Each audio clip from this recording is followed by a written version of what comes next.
সময় হৈছিল তেতিয়া নিশা 8 বজাত। চৰাইবোৰ বাহত সোমাইছিল আৰু মই ওলাইছিলোঁ ঘৰৰ পৰা। যোৱাকালিয়েই মনে মনে ঘৰৰ পৰা হাঁহ এটা বিক্ৰী কৰি 200 টকা এটা থৈ দিছিলোঁ আৰু সেই 200 টকাৰে বুক মাই শ্ব'ত টিকেট কাটিছিলোঁ চিনেমাৰ। আৰু চিনেমাখনৰ নাম আছিল ৰঙা টাপু 1982। হলৰ ভিতৰলৈ আহি দেখা পালোঁ মানুহবোৰে ভৰ্তি হৈ আছে। ভাল লাগিল অসমীয়া চিনেমা চাবলৈ মানুহবোৰ এনেকৈ ওলাই অহা দেখি। চিনেমাখন ভাল হৈছে বুলি সকলোৱে কৈ আছে, কিন্তু নিজেৰে চকুৰে নেদেখালৈ কেনেকৈ বিশ্বাস কৰোঁ। চিনেমাখন চাই সঁচাই ভাল লাগিল।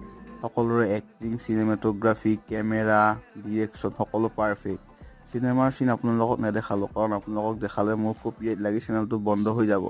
চিনেমাখন চাই উভতি আহি আমি আহিলোঁ হোটেললৈ। হোটেললৈ আহি দেখিলোঁ কণী আৰু ঘুগুনি। কণী আৰু ঘুগুনি চাই থাকোঁতে মনটোৱে ক'লে কণী ঘুগুনি খালে গেষ্ট্ৰিক হ'ব, সেইকাৰণে খালোঁ চাহ। চাহ অলপ খাই চিনেমাখন চাই এনেকৈয়ে ডাম্পাৰৰ মাজে মাজে